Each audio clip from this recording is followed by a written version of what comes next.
Okay, so when I left you guys, we were getting ready to do a little bit of work on this car. Nothing major.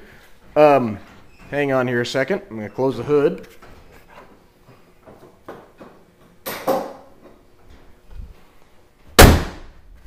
Okay, mentioned in the last video, picked this car up. I did a starter CV shaft in the passenger side and front seats.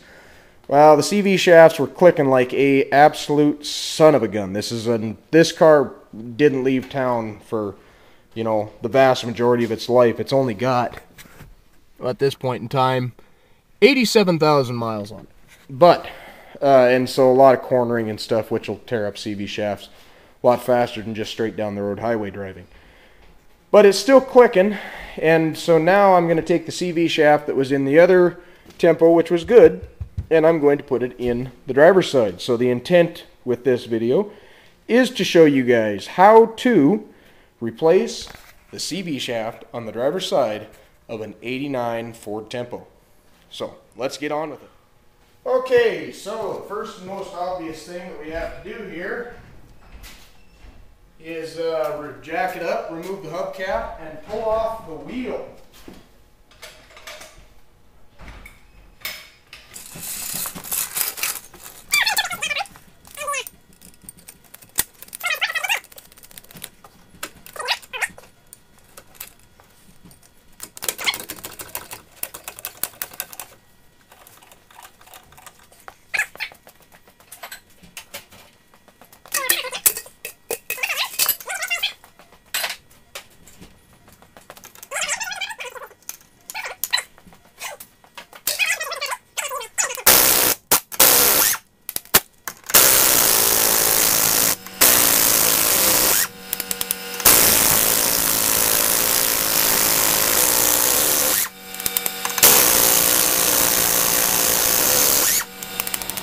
And the tire is off.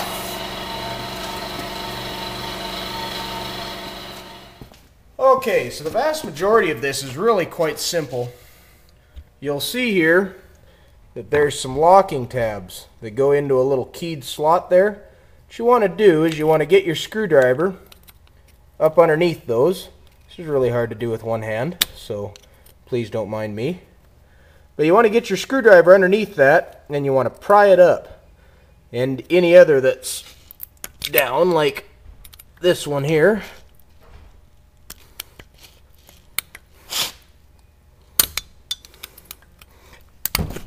so we'll get that done.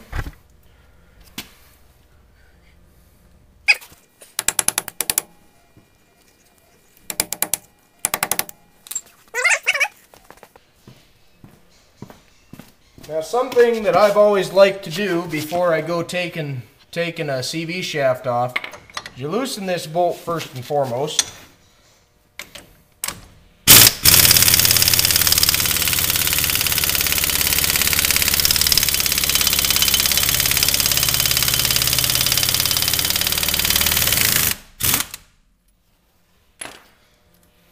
Or I guess in this case you don't have much shaft sticking out, so take that bolt off, take this washer off.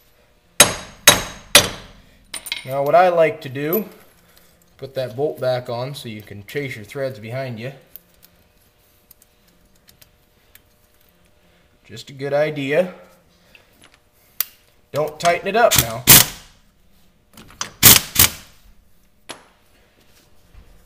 Then you take a big hammer, unlike this one, which is not a BFH.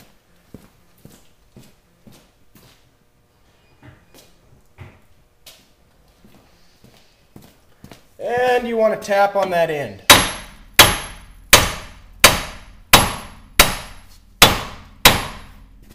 What that's going to do for you is it's going to get that CV shaft started moving in the splines, so that when you go to do, well, I'll show you the rest of the process, so that when you go do the rest of the process, it doesn't bind up in there and cause you headaches. There, that came off easily. And now, all we got to undo is this bolt down here, right there where my finger's pointing, because we want to undo the ball joint. There we go, we get the right size now.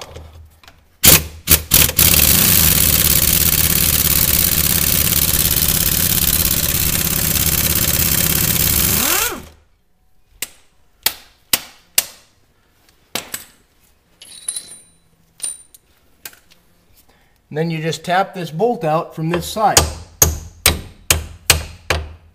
Shouldn't be really too hard to get. Take a punch and follow it through. There you go. And now all you have to do is separate the ball joint. Now, when it comes to separating ball joints, my tool of choice is a large bar like this one. What you want to do is you want to find a spot, well, like I'll show you, down in here where you can stick your bar across, and essentially what you're trying to do is wedge to something to pry that bar out. Now there's a couple other ways you can do this. You can block up to the bottom of your wheel and put a jack underneath it and lift up. I myself don't really care much for that because it makes it really unstable. As soon as you come undone from this ball joint, it'll flop, you know, one way or the other. And so if you have major pressure on that, you know. The other method would be to use a pickle fork on your ball joint, and it wedges in there and pries down essentially. And I don't like doing that because it messes up your ball joint boot. So that's why I use the bar method, as you can see. So we're gonna get this separated if we can. And sometimes it can be a hard thing to do, but enough pressure usually and it'll come down. And then you can just swing this out of the way. It's oftentimes helpful to crank your wheel to one side or the other, like so. There we go. And we can just grab this and take it. And we can actually even see where the boot here is ripped. I don't know how I missed that before, but I did. So shoot me, huh? So anyways, then we'll take our small hammer and just finish tapping. Finish tapping this the end of the CV shaft out of the hub.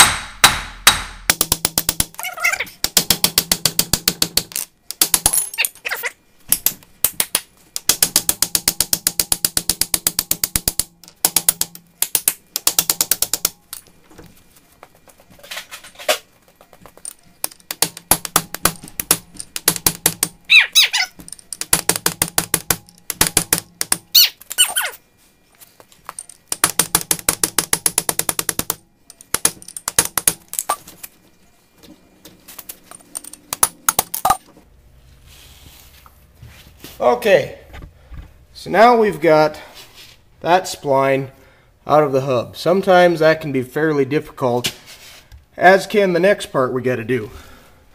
Sometimes, if you're lucky, you can grab a hold of this shaft and you can just pull that out. Now, I've had to go as far as pulling a transmission on a motor to get a shaft out one time. It had really kind of a rare circumstance, but it had hammered on the end of the other shaft. Something had happened where it hammered on the end of the other shaft, and it had mushroomed the end, so it couldn't come through the splines. I doubt we'll have that case here, but you just never know. So we're going to hope that it comes out fairly easy, and I'm going to show you basically how, if it comes out easy, how it should come out. Oh, okay, well, that's how that comes out. And that is how that should come out. Now, obviously, we're not saving this CV shaft, so I'm not terribly concerned about what just happened. And now on to reassembly. It's really quite simple. Basically, it's just the reverse of the disassembly. You fit this shaft into its slot. And you want to try and make sure that it's in there tight, but we can do that here in a moment. You're going to want to bend this. You're going to want to bend this over here. You know, it's not a bad idea to feel your wheel bearings while you're into it. And actually, these wheel bearings feel pretty good. It'd be a little easier to get an indication if the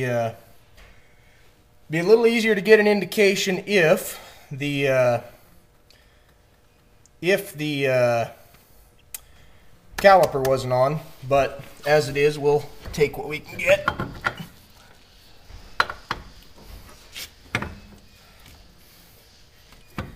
But you want to fit that spline shaft into that hole.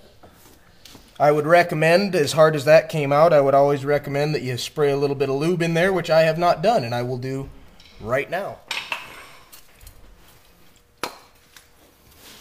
Okay, so the next step is going to be to get that ball joint back in.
Okay, so we got it all put back together now. You saw me put the ball joint back in and all that got put together. The only little notes that I would add to this is that sometimes, I'll warn you that putting the ball joint back in can be a bit of a bugger because you got to get that pin lined up with the hole. It's hard to show on camera. I would have had to have a camera in just the perfect angle. And so sometimes that can be a little bit of a bugger to do. But other than that, it's really pretty straightforward. I'm sure there's a torque spec for the wheel nut here, for, the CV shaft end nut there. But basically, get it popping tight. It's not what I call a critical torque spec. Tighten it up, get it good and popping tight, and then lock down these tabs. Make sure you lock down that tab, otherwise that nut can come unrotated, rattle off. And then you'll lose a CV shaft out the hub and you'll be stranded, which is never fun. But aside from that, the only other thing you need to be careful of is be sure to grab back in here when you're all said and done, grab that hub and make sure that you're locked in solid. Otherwise, what can happen there is this CV shaft can actually pop out and start leaking fluid and then also leave you stranded on the side of the highway. Other than that, though, it's really pretty straightforward, and this information that I've given you here is more or less pretty generic to most cars or automobiles as far as, replacing a CV shaft. Undo your ball joint, undo your wheel nut, tap it in there, and get it out. Some of them will come out easier than others, and some of them are set up a little bit different, but it's all fairly the same. So, I guess the last step is to put the wheel on and take it for a spin.